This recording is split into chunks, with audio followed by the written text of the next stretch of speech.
Hello everyone, welcome to Easy GST for You. I'm your host Girish Kulkarni, and today's topic of discussion is why Article 246A was brought into the Constitution of India for introduction of GST law.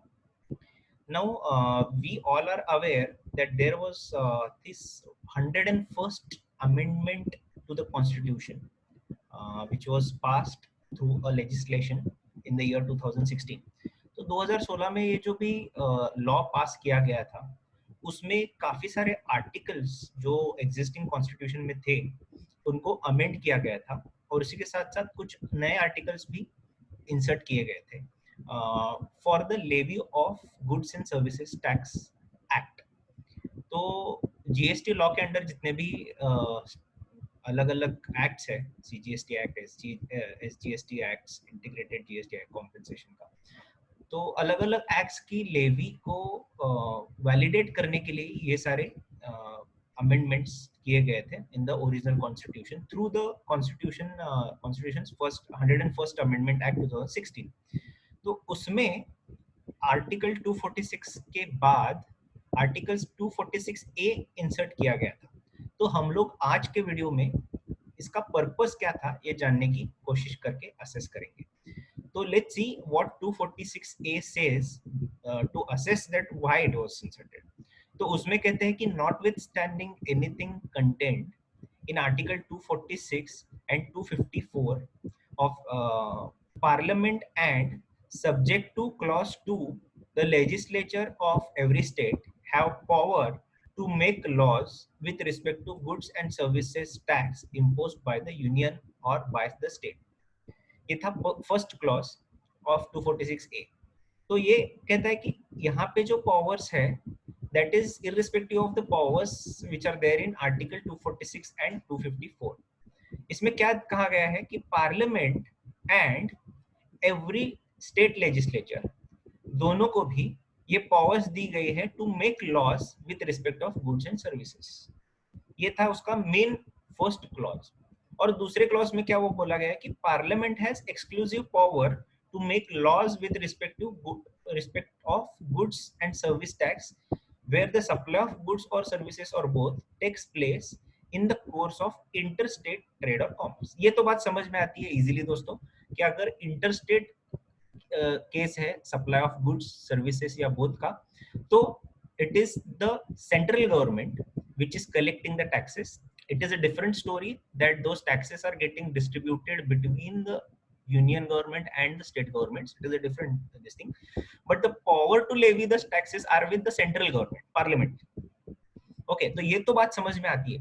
लेकिन first clause जो है इसमें कहा गया है कि दोनों को भी पावर्स दी गई है to union central government as well as state government, that is parliament and state legislature. तो इसको ये अलग क्या किया उन्होंने 246A लाके अलग क्या किया, क्योंकि अगर if we see the original powers through to article 246 तो हमको सबको ये चीज पता है कि हमारे कॉन्स्टिट्यूशन में जो आर्टिकल 246 है उसके अगेंस्ट 7 शेड्यूल में 3 लिस्ट दिए गए हैं। First is union list, second is state list and third is concurrent list. तो इसमें डिफरेंट एंट्रीज को एनलिस्ट किया गया है कि किसको टैक्स करने का, लेवी करने का पावर्स किसको किसको है। तो यूनियन को जो पावर है जिस एरिया में टैक्स लेवी करने का, उसमें यूनियन की लिस्ट में जो आइटम्स दिए गए हैं उनको है, स्टेट केस में स्टेट को है। Concurrent list is both state and central government is having jurisdiction mostly, जिसमें कुछ कवर होता, जिसमें कुछ ज्यादा एनलिस्ट होता नहीं है। So why the question is why GST was not included in both union and state list in the original article 246? that is the question. इस वीडियो का बनाने का एक ही मकसद है, ये जानने के लिए कि जीएसटी जब लॉ इंट्रोड्यूस किया गया था और 101st amendment to the constitution किया गया था, तो उस टाइम पे 246 वाले आर्टिकल में जो लिस्ट है उसमें यूनियन गवर्नमेंट और स्टेट गवर्नमेंट को इक्वल पावर्स लेवी करने का है, तो इधर क्यों नहीं ऐड किया गया एंट्री और 246A क्यों किया गया? तो इसका अभी असेसमेंट देखते हैं दोस्तों। First of all, one should note that there is a history of disputes between union and state. For example, एकदम पुराना वाला जो एस्पेक्ट है जहाँ पे वो स्टार्ट हो गया ऐसे कह सकते हैं। तो मनी लेंडिंग रिलेटेड जो भी टैक्सेशन रिलेटेड लेवी है उसको एंट्री नंबर 30 थी स्टेट लिस्ट 2 में, और दूसरा था कि प्रोमिसरी नोट रिलेटेड रेफरेंस था वो entry number 45 union list which is list number 1, और ये है लिस्ट नंबर 2। तो there was a dispute that promissory note related levy ये दोनों में भी नहीं हो सकती है, तो कोई तो एक लेवी इज नॉट अप्रोप्रिएट, दोनों में से एक ही प्रिवेल होगी। तो ऑब्वियसली स्टेट का कहना था कि मनी लेंडिंग लॉ में वो कवर होगा, और यूनियन का था कि नहीं एंट्री नंबर 45 में वो प्रोमिसरी नोट रिलेटेड कवर होगा। तो प्रफुल्ल कुमार मुखर्जी जा versus bank of commerce limited, ये 1947 में डिसाइडेड जो डिसीजन है, लैंडमार्क डिसीजन है, इसमें first time I think doctrine of pith and substance was applied. अभी ये doctrine of pith and substance क्या है 2 मिनट में देखेंगे, लेकिन ये अप्लाई यहाँ पे क्यों किया गया, तो there was overlapping of the same subject matter into state list as well as union list as according to the state and the union government. Now it is the judicial view which will prevail कि ये entry किस list में cover होनी चाहिए, और इसके लिए ये matter was before the court. तो doctrine of pith and substance apply किया गया, मतलब क्या किया गया, तो जैसे हम लोग बोलते हैं कि सब्सटेंस ओवर फॉर्म, हम लोग किसी भी चीज का फॉर्म देखने से पहले उसका एक्चुअल सब्सटेंस देखेंगे, जानने की कोशिश करेंगे कि what is the real picture, and then we will decide the entire thing. तो इसी को मद्देनजर रखते हुए predominant purpose of that entry क्या है ये जानना, और उसके बाद उसका ट्रू नेचर क्या था, कैरेक्टर क्या था, ये पहचान के उसकी एंट्री को कौन से इसमें करेक्ट है वो एग्जामिन करना, इसके लिए कोर्ट्स को पिथ एंड सब्सटेंस का डॉक्ट्रिन है जो एप्लीकेबल हो जाता है।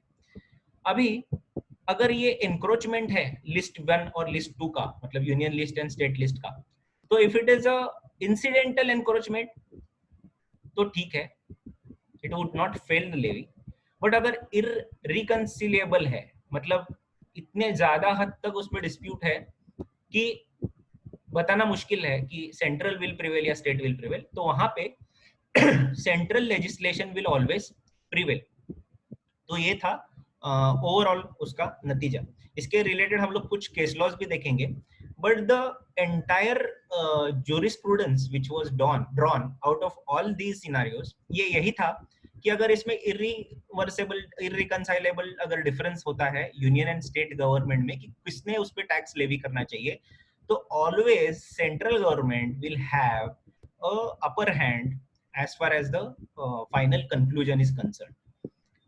शायद इस चीज को कंसिडर करते हुए ये रिस्क जीएसटी के केस में उठाना स्टेट गवर्नमेंट्स नहीं चाहते थे, इसी के लिए 246A इंसर्ट किया गया था, और 246A में ये पावर्स जो है टू लेवी द टैक्स वो इक्वली डिस्ट्रीब्यूट किया गया सेंट्रल एंड स्टेट गवर्नमेंट। तो हम लोग कुछ एग्जांपल्स देखते हैं दोस्तों फटाफट, जिससे हमको समझ में आएगा। तो फर्स्ट है state of Bombay versus FN Balsara Fazal Ali AIR 1951।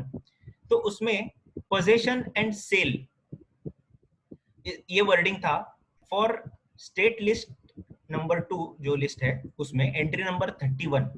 तो उसको उसके रिलेटेड जो डिस्प्यूट था सेंट्रल एंड स्टेट में, उसको डिसाइड करने के लिए state of pith and substance का डॉक्ट्राइन यूज किया गया था, और उसमें कहा गया था कि जस्ट रेफरेंस होने से देयर इज नॉट अ मतलब उसका जो कंस्ट्रक्शन है उसका होल्ड करेगा और उससे कुछ भी प्रॉब्लम नहीं आएगा, डिस्प्यूट नहीं हो जाएगा, वो लेवी इज प्रॉपर, ऐसे उसका डिसीजन आया था। उसके बाद Rajeev Sarin versus state of Uttarakhand 2011 का है।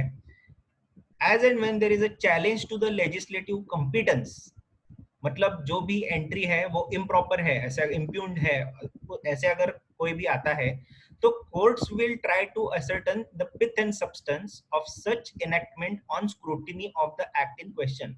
तो जो भी लेजिस्लेशन रिलेटेड ये क्वेश्चन उठाया गया है ऑपोजिट केस वालों ने, मतलब अगर स्टेट का है तो सेंट्रल गवर्नमेंट ने, सेंट्रल का है तो स्टेट गवर्नमेंट ने, तो in this process the courts to examine the true nature and character of the enactment, वो एनैक्टमेंट क्यों की गई थी, इसमें what is the intention of the legislatures to tax exactly what thing, ये सब डिटेल में स्टडी किया जाएगा. वो enactment whether it is valid और इनवैलिड, ये डिसाइड किया जाएगा उस बेसिस पे.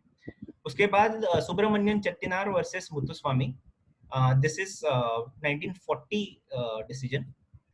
तो इसमें ऐसे कहा गया था कि it might inevitably happen from time to time that legislation through purporting to deal with a subject in one list touches also the subject in another list, because this tax as a subject matter is so complex and so interlinked and interconnected that sometimes ये overlapping हो सकता है entry to entry, but कहीं कहीं पे भी blind adherence to the verbal interpretation ना करके, जो वर्डिंग है उसका सेंस उसका मीनिंग से रिस्ट्रिक्ट ना होके, पूरा legislation will be studied from the angle of the substance over form, और उसको डिसाइड किया जाएगा. ऐसा भी इसमें भी डिसीजन दिया गया था.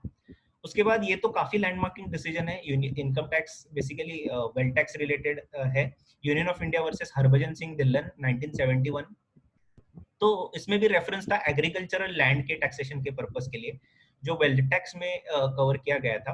एंड दूसरी चीज थी कि it is a subject matter of state levy, ऐसे स्टेट का कहना था. तो central government can not do not have any rights to tax this particular land. तो इसमें भी कहा गया था कि tax on capital value of agricultural land is not mentioned in the state levy. और दूसरी चीज है कि इसमें एक स्टेप आगे जाके ऐसे डिसीजन दिया था कि residuary powers of central government में ये कवर हो सकता है, दो it is not mentioned in the list.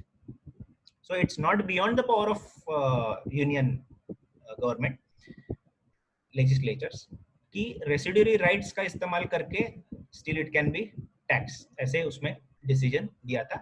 Only thing is that it should not affect the fundamental rights and the item specifically mentioned in the state list.